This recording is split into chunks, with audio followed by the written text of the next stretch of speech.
ओम बृहस्पति नमः। ओम नमः शिवाय। नमस्कार मित्रों, मैं अरुण पुनः उपस्थित हूँ आपके समक्ष अपने इस आध्यात्मिक चैनल सनातन सोहम में। देखिए, अभी मैंने 23 तारीख को चर्चा की थी बाइबल पे, जो मुख्य टॉपिक था बेतलेहम, क्योंकि जीसस का जन्म स्थल जो है बेतलेहम बताया जाता है। तो स्थान कैसे संज्ञान में आया, वहाँ पे क्या घटनाक्रम घटी, जिसके बारे में मुख्यतः लिखा हुआ था तौरेत नामक पुस्तक में। देखिए, मेरे पास ये धर्म पुस्तक है, मैं इसका अध्ययन कर रहा हूँ, जबकि मैं एक बार पूरा पढ़ चुका हूँ। मैं खासा प्रभावित हूँ। देखिए, धर्म का रहा है, इसलिए मैं धर्मी व्यक्ति हूँ, धर्म के मार्ग पर चलता हूँ। मैं और कोई तर्क किसी से नहीं करूँगा, ना किसी के विरोध में बोलूँगा, और ना ही किसी व्यक्ति विशेष से मेरा समर्थन की बात है, ग्रुप वाले की बात नहीं है। मैं एक सनातन हिंदू व्यक्ति हूँ और शिव भक्त हूँ। मेरे परलौकिक गुरु जो है देवगुरु बृहस्पति हैं, और ये बृहस्पति जी की मेरे पे ये अनुकंपा हुई, मैं इस योग्य हुआ हूँ कि मैं इस पुस्तक का अध्ययन कर पा रहा हूँ। इसलिए मैं हर एक एपिसोड में पुस्तक के बारे में ज़रूर बताता हूँ, दिखाता हूँ, क्योंकि मैं एक ईसाई या यहूदी या इजरायली या मुस्लिम व्यक्ति नहीं हूँ कि उधर पाश्चात्य संस्कृति की पुस्तकों में मैं बोल रहा हूँ, क्योंकि मैं इस लाइफ को जी नहीं रहा हूँ। लेकिन कोई धर्म की बात है, धर्म तो एक परमात्मा एक ही है, और धर्म की बातें हमेशा कुल मिला के मनुष्य के कल्याण के लिए बोली जाती हैं।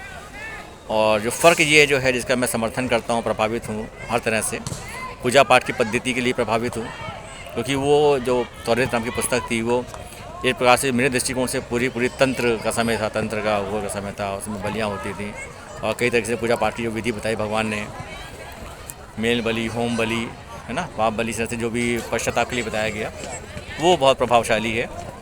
और जो नियमावली बनाई, नियमावली के चलते उन्होंने एक कानून भी बनाया, और अपने धर्म अनुयायियों के लिए जो नियम बनाए, और जो उनको सबसे बड़ी चीज़ है, जो उनका जो खतना लैंडमार्क होता है, तो फिजिकल बॉडी पे है। देखिए, हर एक पंथ जो होता है ना, एक देखिए धर्म का मार्ग हो गया। दो धर्म, किसी ने ओशो से पूछा कि उन्होंने कहा कि देखिए, दो ही धर्म पृथ्वी पर उत्पन्न हुए माना जाए तो, उनके दृष्टिकोण से, उनके वक्तावली बता रहा हूँ मैं आपको। एक सनातन हिंदू धर्म और दूसरा पाश्चात्य संस्कृति में यहूदी धर्म, ऐसा उनका शब्दावली थी। क्योंकि एक नियम चलता चला आ रहा है, तो एक प्रकार से 3 पुस्तकों में, कुल मिला के 4 पुस्तकें हैं, तौरेत, जबूर, इंजील और कुरान। लेकिन जो जबूर है वो भजन संहिता है, उसमें भी बहुत हृदय स्पर्शी बातें लिखी हैं, मैंने पढ़ा तो बहुत स्पर्श हुआ मेरे को। तो मूलतः जो है तौरेत, उसके बाद इंजील जो बाइबल जानी जाती है, फिर कुरान जाना जाता है। तो उसको यदि हम 3 प्रकार से मैं डिवाइड करना चाहता हूँ। उसमें एक तो परमात्मा के विषय में बातें कही जाती हैं, परमात्मा ने क्या किया, परमात्मा घर में स्थापित करते हैं, रूप रंग देते हैं, हर चीज़ का निर्णय करते हैं, प्रभुता उन्हीं से बनी है। उन्होंने मनुष्य को बनाया, उन्होंने देवताओं को बनाया। तो इस तरह से जो चर्चा भगवान के गुणों के बारे में बताई गई वो है। उसके अलावा दूसरी चर्चा जो है पूजा पाठ की और लॉ। देखिए, ऐसी चीज़ है, ये बहुत बड़ा कॉन्सेप्ट है जो आपको तौरेत नामक पुस्तक में पढ़ने को मिलेगा। उसके बराबर बाद में भी जो है अन्य पुस्तकों में भी पढ़ने को मिलेगा कि नियम भी बनाए कि कोई व्यक्ति किसी तरह का कोई पाप कर्म करता है, उस हिसाब से उसका दंड भी बनाया गया, क्षमा की पद्धति बनाई गई, न्याय बनाया गया। तो जो नबी होते थे, नबियों का विशेष कार्य जो था वो यही था कि न्याय करना। नबी न्याय करे, न्याय करता। बुद्धि और दिल का इतना उच्चतम सीमा थी, वो समझते थे हालात को, परिस्थिति को, सामने वाले की बातों को। उनका मुख्य उद्देश्य यही था कि जो घटनाक्रम हो रहे हैं नकारात्मक समाज में, उसका न्याय करें, वो सही मार्ग दिखाएं। दूसरा मुख्य कार्य था कि परमात्मा का मार्ग दिखाना, परमात्मा के मार्ग का अनुसरण करना। स्वयं से प्रैक्टिकल लाइफ उनकी ऐसी थी कि वो प्रेरणा का स्रोत थे दूसरों के लिए, और दूसरों को जनमानस में भी वो प्रेरणा देते रहते थे। तो मैं बताऊंगा, बताना चाहता हूँ। देखिए, इस पुस्तक में जो है आपके धर्मशास्त्र में एक बहुत महत्वपूर्ण बात समझ में आई। देखिए, लाल रंग का ये दिख रहा है पैटर्न। यदि भी ये बात मेरी जानकारी में नहीं थी, एक मित्र हमारे हमको ऐसे ही मिल गए, उनका नाम है डेविड। तो उन्होंने हमसे कहा, देख करके, जब मैं अध्ययन कर रहा था तो उन्होंने देख लिया मेरे को, तो प्रभावित हुए, उन्होंने काफ़ी अप्रिशिएट किया कि बातें हमारे बीच में हुई। तो उन्होंने हमसे बताया कि देखिए, जो लाल रंग दिख रहा है पुस्तक में आपको, ऐसे ही समान रूप से नहीं है कि अब उन्होंने कोई कलर कर दिया।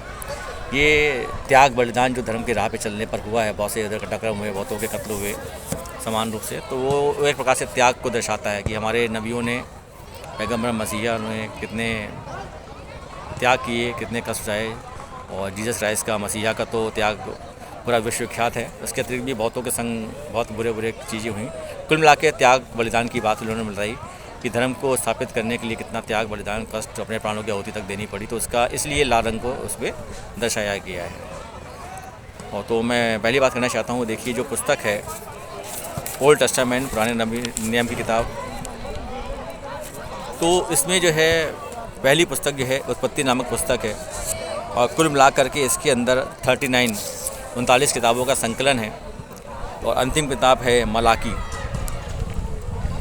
तो तो परमात्मा ने उत्पत्ति करी, उत्पत्ति से लेकर के जो वंशावली चलती चलेगी, जो नियम बनाए और भी तरह तरह से जहाँ आदम को निकाला, जल प्रलय किया और एक बार सभी पलौठी के संतानों को ख़त्म किया, उसके बाद खतना बांधा, तो इसके कई नियम भगवान ने बनाए। मनुष्य कुल मिला के इतनी गलतियाँ करता चला गया, परमात्मा के साक्षात समीप होने के बावजूद, उनके मार्गदर्शन के बावजूद भी वो गलतियों का स्तर और उनका रेशियो इतना ज़्यादा था कि कुल मिला के परमात्मा को क्रोध आया और क्रोध उच्चतम सीमा पे भड़का और उन्होंने मनुष्य को दंडित किया, तो उसके नियम भी बने।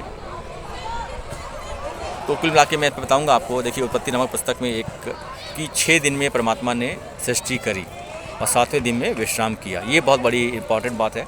यद्यपि मैं हिंदू धर्म का व्यक्ति हूँ, सनातन धर्म का, और अपने शिव पुराण, विष्णु पुराण, हरिवंश पुराण और भी चीज़ों का अध्ययन करता हूँ, गरुड़ पुराण, तो सृष्टि रचना के विषय में उसमें भी लिख के बताया गया है, क्योंकि मैं कंपेयर नहीं करूँगा, कुछ बातें ऐसी हैं। तो कुल मिला के जो मुझे सबसे अच्छा पॉजिटिव पॉइंट लगा, 6 दिन में परमात्मा ने सृष्टि को रचा और 7वें दिन विश्राम किया। ये इतना महत्वपूर्ण है कि देखिए पूरा विश्व में आप संडे के दिन छुट्टी मनाते हैं पूरे विश्व में, जहाँ तक मैं समझता हूँ शायद भी ऐसे स्थान हो जहाँ संडे को छुट्टी ना होती हो, तो संडे को छुट्टी मनाया जाता है, विश्राम का था। परमात्मा ने संडे को बहुत पवित्र दिन बनाया। जैसे होता है होमोफोन्स, तो आप संडे को समय में प्रचलित है, तो Sunday is the holiday, Holi, तो इसका फ़र्क आता है, holiday is the Sunday is the holiday, तो हॉलीडे क्या है, पवित्र दिन है, और होली का एक मतलब होता है हॉलीडे, जो छुट्टियाँ होती है, अवकाश का दिन। क्षमा कीजिएगा।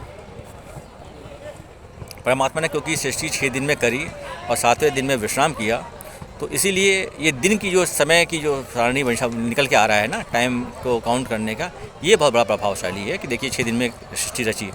यदि आप सनातन धर्म को पढ़ेंगे, समय की गणना सब कुछ दिखाएगा तुलनात्मक रूप से, डे वाइज परमात्मा ने क्या क्या किया ऐसा व्याख्यान नहीं मिलता, जबकि दिन का, समय का, दिन रात, सूरज चांद, सारे सबकी गणना लिखी है, बहुत कुछ लिखा है, वृत्तांत में लिखा हुआ है। लेकिन इन कंपेरिजन टू जो है, यदि ये बात 6 दिन की बात लिखी है तो ये उसमें लिखने को, लेकिन ये तार्किक नहीं है ना, मैं नेगेटिव बोल रहा हूँ, क्योंकि मैं इसका नहीं आई हूँ, कोई फ़र्क है।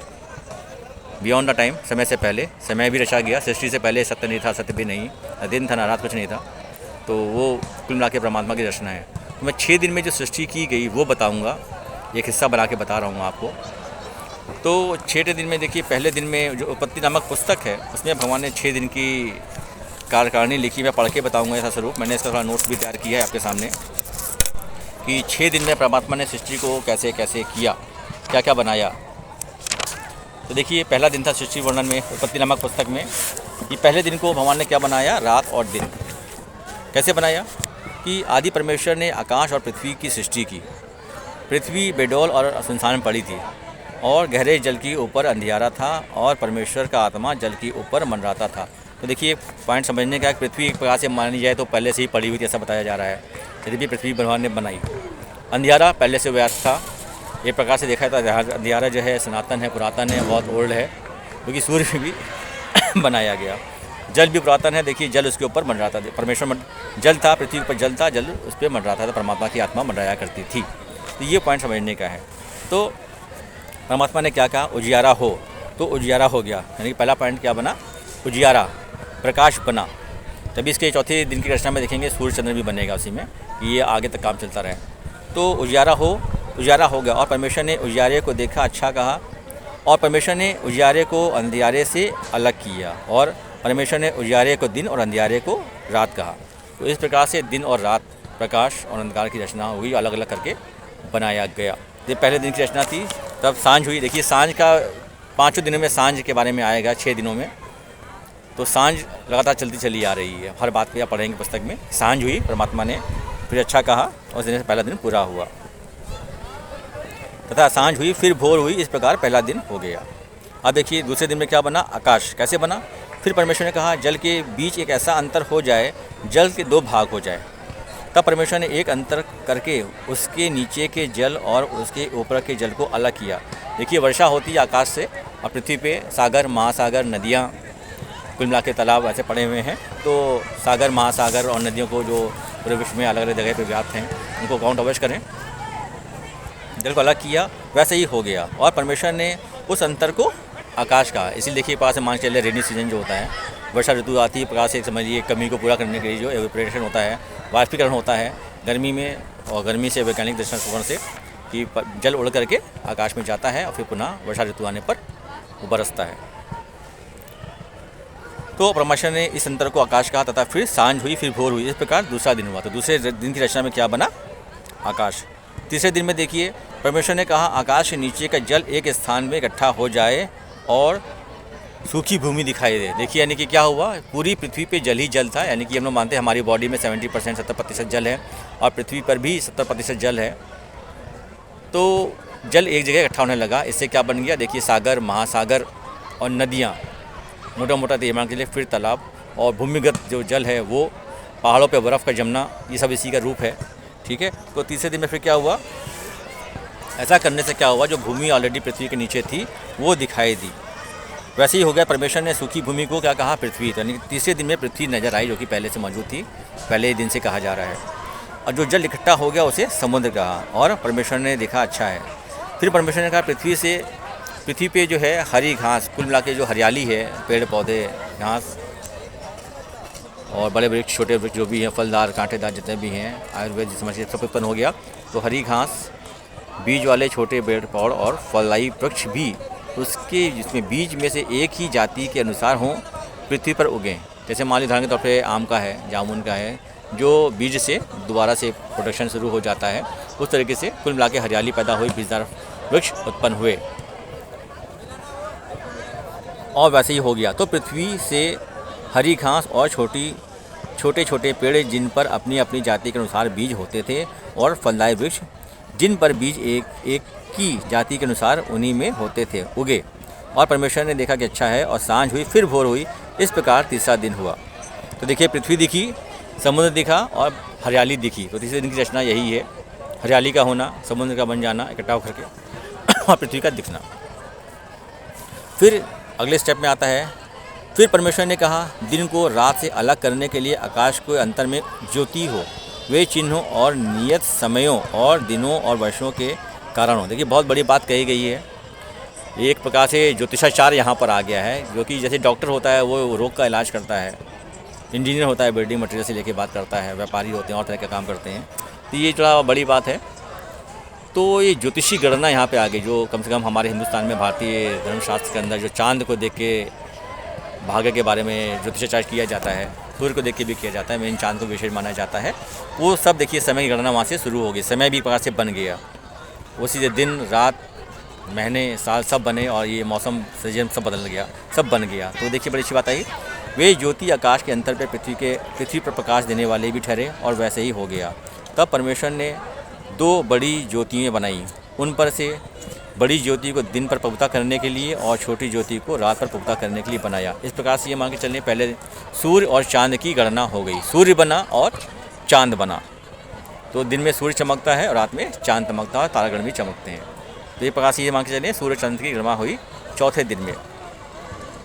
परमेश्वर ने उनको आकाश के अंतर पर इसलिए रख दिया कि वे पृथ्वी पर प्रकाश दें तथा दिन और रात पर प्रभुता करें। उजियारे को अंधकारे से अलग करके परमेश्वर ने देखा कि अच्छा है। तब सांझ हुई फिर भोर हुई, इस प्रकार चौथे दिन हो गया। अब देखिए पांचवा दिन।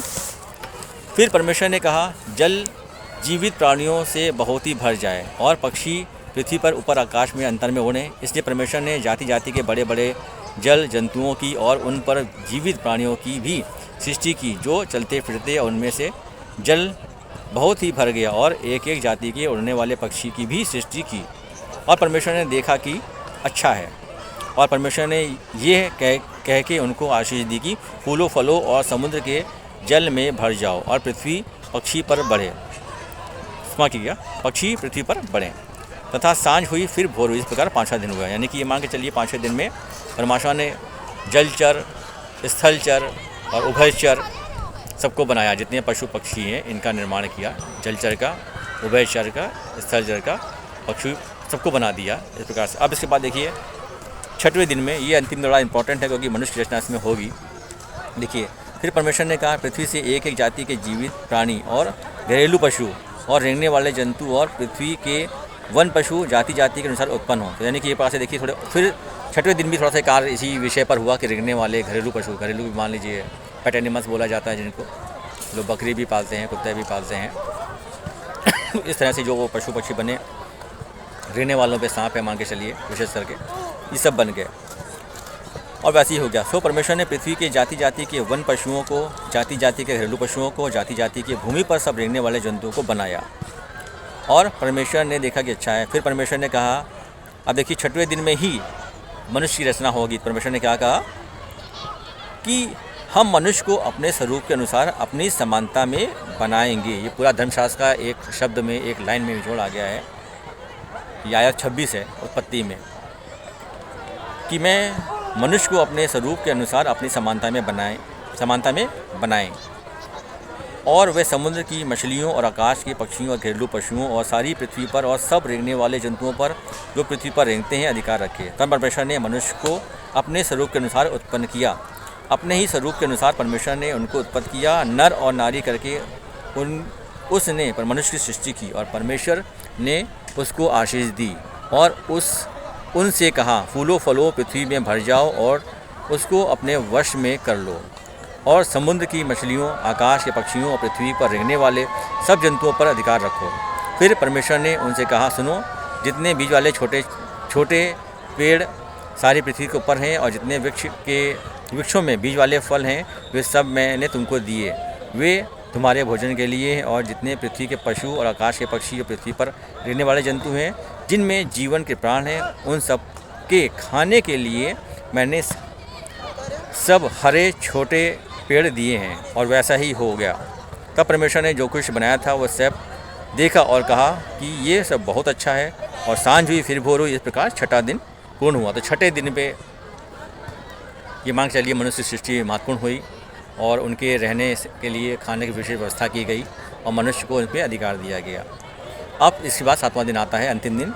यूँ आकाश और पृथ्वी और उनकी सारी सेनाओं का बनाना समाप्त हो गया और परमेश्वर ने अपने काम जिसे वह करता था 7वें दिन समाप्त किया और उसने अपने किए हुए सारे काम से 7वें दिन पर विश्राम किया।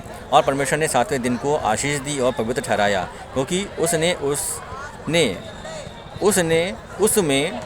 अपनी सृष्टि की रचना के सारे काम से विश्राम किया।